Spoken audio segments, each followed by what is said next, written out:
That's funny. BG's ban the stage. At that point, like I understand. Like a ban is a ban is a ban, right? But hey, it doesn't even matter here. We're sticking with the same characters, and we are going back to PS2. This was where Game & Watch won in Game 1, so very important to be able to sort of recapture that magic in Game 1. Yeah, and we're gonna see if if Drengodr goes back to maybe camping a little bit more, because having to go in like that really worked out in Mr. Saturn's favor, especially that first stock, right? And I feel like this first stock is gonna really start it off for each player. I feel like they're both playing with momentum. For sure. But they're behind, I mean, you could tell that they're sort of feeling each other out again, trying to see what the theme for this game is going to be. And using the get up attack is a great way to get around the chef. A lot of people forget that get up attack is an option. Yeah, and Link's get up attack goes pretty far. So it could go at least character length pretty much.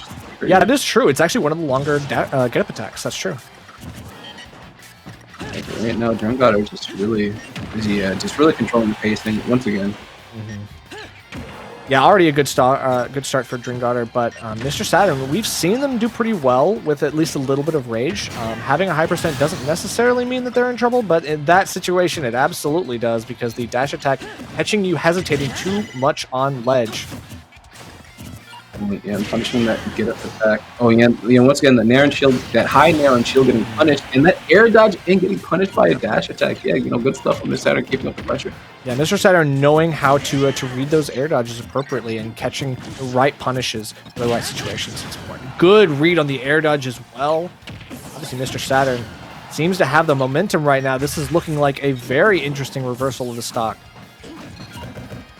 Yeah, and right now, Mr. Saturn trying to get that punished again.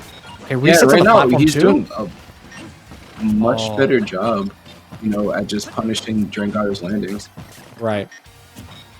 And I like the sort of like the platform movement that Mr. Saturn's going for right now. That's an unfortunate situation. Does not opt to go for a harder punish, just tries to set up an up air, but it does not connect. Drengodr looking like they want to get back from this edge guard opportunity, tries to retake center stage. Mr. Saturn just still throwing out the projectiles, trying to create some space. Yeah, getting back to center pretty easily. And right now, his juggle opportunity isn't coming, but he hasn't really been capitalizing like we've seen in previous games.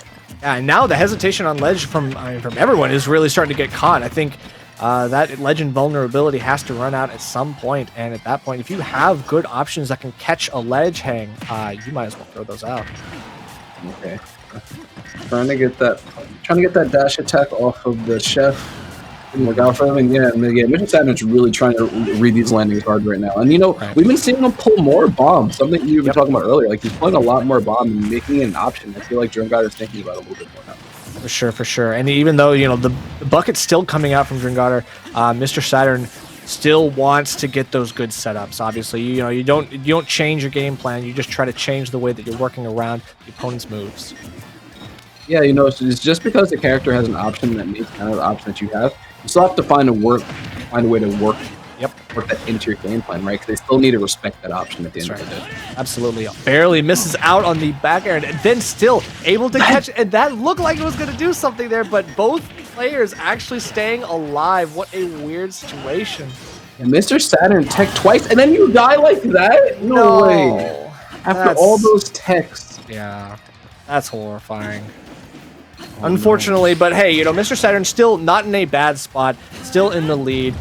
Just has to make sure that doesn't set a bad tone for the rest of the game. And right now, Drengodr got that up the other shield now. You see Mr. Saturn eating %, and that was definitely misinput. Got that forward smash. Probably wanted another forward air off platform. Here we are, 8%, and a good dash attack ledge might take that stock and Drengodr. And good awareness from Mr. Saturn to shield both the aerial and the landing hit of the down air from Drengodr. Knows how to hold all the way through to make sure it does not get caught, and then punishes out of shield. Yeah, one more unsafe move on shield coming from Drengodr, and that stock is gone. So he really needs to look out for it. So I feel like right now, Mr. Saturn's really scouting for that out of shield. Right. And you can kind of tell Mr. Saturn trying to throw the bomb behind Drengodr so that they can use the range on the bomb explosion to basically outspace the bucket, but the bucket looks to be full. Yep, and then a miss on the oil panic. I respect the option. You just kind of like, you know, leap off ledge and go for it, but unfortunately, all that work is for nothing. Oh my god, if that down smash hit, that was game. Yeah, for sure. Yeah, they're pretty much both at last hit at this point. Looking for something here. Obviously, up throw's gonna do. Wow. Okay. There was a lot of things going on there. First of all, it's Game & Watch. Second of all, the DI was a little sus. That was definitely it's the DI mix-up. I'm not gonna lie, I feel like he was dead regardless, because the way he just zoomed off of the screen, I did not expect that.